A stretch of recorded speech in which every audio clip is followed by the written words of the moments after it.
நீலகிரி மாவட்டத்தில் படுகை இன மக்கள் ஆண்டுதோறும் டிசம்பர் ஜனவரி மாதங்களில் ஹெத்தையம்மன் பண்டிகையை கோலாகலமாக கொண்டாடுவது வழக்கம்.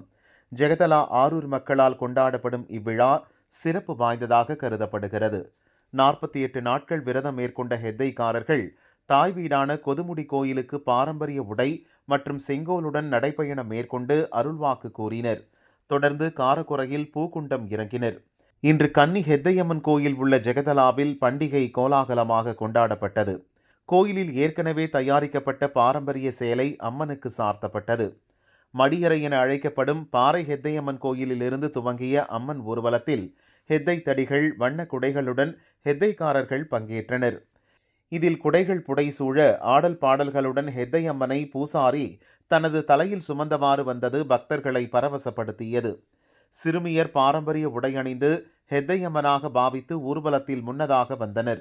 வரும் வழியில் வேட்டிகளை விரித்து அதன் மீது நடக்க வைத்தனர். பலரும் விழுந்து வழிபட்டனர். ஜெகதலா ஹெத்தை கோயிலில் சுத்தக்கல்லில் காணிக்கை செலுத்தினர். ஆடல் பாடல்களுடன் கோலாகலமாக கொண்டாடப்பட்ட விழாவில் வெள்ளை பாரம்பரிய உடை அணிந்த படுகர் இன மக்கள் திரளாக பங்கேற்றனர்.